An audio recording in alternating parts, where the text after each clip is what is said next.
Aujourd'hui, on va parler d'un sujet que vous avez été majoritaire à voter sur Instagram. Ma question à choix multiples était: si tu devais débloquer quelque chose en ce moment, ça serait. Et la majorité a voté pour oser dire ce que je pense. Et en fait, c'est un sujet qui revient régulièrement sur la moquette et c'est pas un hasard, parce que c'est un sujet qui touche la majorité des personnes. On peut souvent entendre sur les personnes qui osent dire ce qu'elles ont à dire que ce sont des personnes qui ont un fort caractère, qui sont cash, sans filtre, directes, franches. Tu sais, c'est cette fameuse phrase: ah oui, mais toi, t'as un fort caractère. D'accord, très bien. Maintenant, prenons ça autrement et activons le décodeur humain. On a tendance à croire que dire ce qu'on pense, c'est quelque chose de fort, presque de brutal parfois, comme si ça impliquait forcément d'être agressif, têtu, dur. En fait, c'est pas quelque chose qui est très bien vu finalement. Comme si, pour affirmer sa pensée, ou en tout cas simplement pour la communiquer déjà, ça voulait forcément dire déranger. Et en fait, on colle plein de préjugés sur les personnes qui parlent, qui osent dire ce qu'elles pensent. Et du coup, inconsciemment, on associe la parole, la parole authentique, hein, le fait de dire ce qu'on pense, un peu la parole impeccable, et ce qu'on ressent aussi, à quelque chose de risqué socialement. Mais en réalité, il se joue quelque chose de beaucoup plus subtil en dessous dans ce processus, parce que nous sommes, les humains, remplis de nuances et qu'au lieu de traiter les symptômes, là, nous, on va aller voir à la source.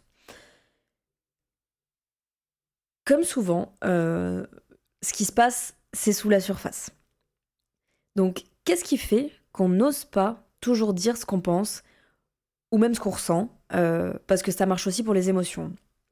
Pourquoi, dans une conversation, tu sens que ça monte, que t'as quelque chose à dire, ça arrive dans la gorge et hop, tu coupes. Tu ravales ou tu changes de sujet ou tu t'adaptes aussi. Qu'est-ce qui se passe à ce moment-là? Eh bien, ce qui se passe, c'est que si ce qu'il y a à l'intérieur sort, en fait, tu t'exposes.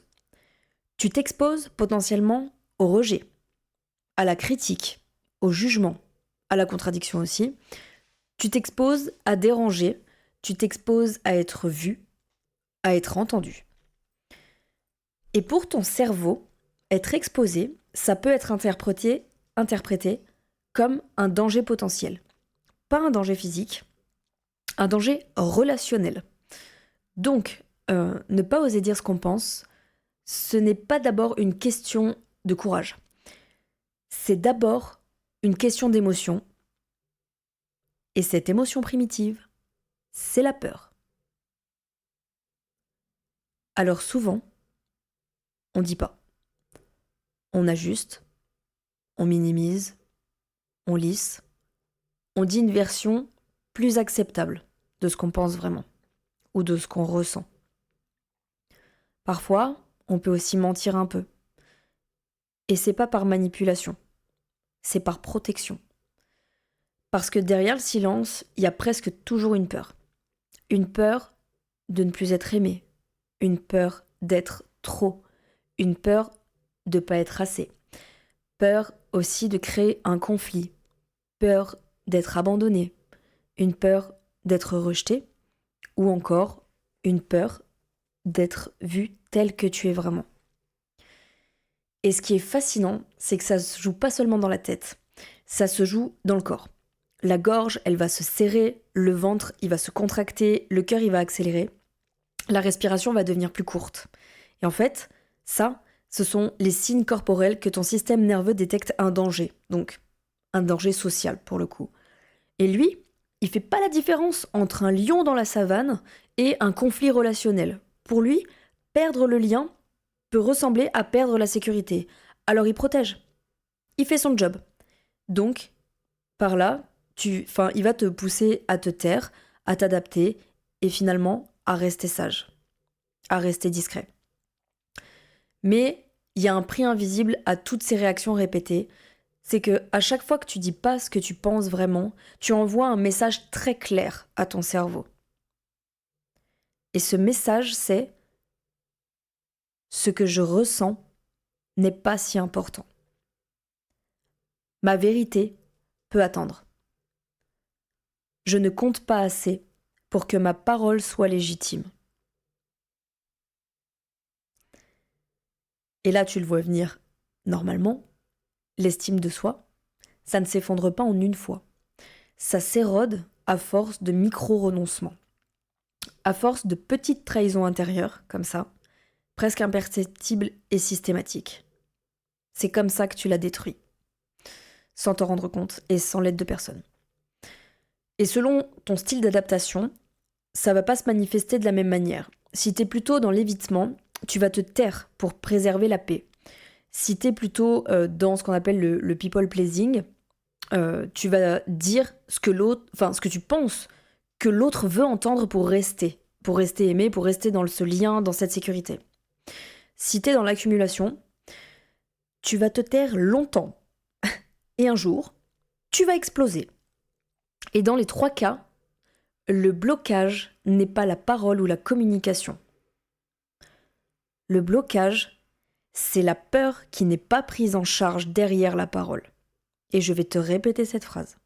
Le blocage, c'est la peur qui n'est pas prise en charge derrière la parole. Oser dire ce qu'on pense, ça n'est pas être agressif, ça n'est pas imposer, ça n'est pas manquer de respect à l'autre, ça n'est pas chercher le conflit. C'est avant tout envoyer un nouveau signal à ton cerveau et lui dire « Je compte. Ma voix a de la valeur. Je mérite d'être entendu. » Et ça, profondément, c'est un travail d'estime de soi. Et si oser dire ce que tu penses est un sujet qui revient souvent sur le tapis, c'est vraiment pas un hasard. C'est parce que ça veut simplement dire qu'il y a encore beaucoup de pilotes automatiques aux commandes. Beaucoup de réflexes appris, beaucoup de stratégies de protection, beaucoup de silence conditionné. Et en aucun cas, ça n'est une question de caractère, c'est une question de conscience. Et la conscience, c'est quelque chose qui s'entraîne. On ne répète pas un sujet qui est conscientisé. On le répète quand il y a encore quelque chose à conscientiser. Alors, la prochaine fois que tu sens que ça monte dans une conversation que tu as avec quelqu'un, que ça arrive dans la gorge, que t'es à 2 secondes de ravaler ce que t'allais dire, te taire, te lisser, t'adapter, là, c'est à ce moment-là qu'il faut que tu actives ta notification de la conscience. Tant que la peur pilote, ça n'est pas toi qui choisis. Tu es le passager, en fait, de ton propre vol. Alors la prochaine fois que tu sens que ça monte, active cette notification de la conscience et demande-toi, est-ce que je choisis de pratiquer le courage pour construire mon estime là? Ou est-ce que je choisis de laisser un pilote automatique décider à ma place?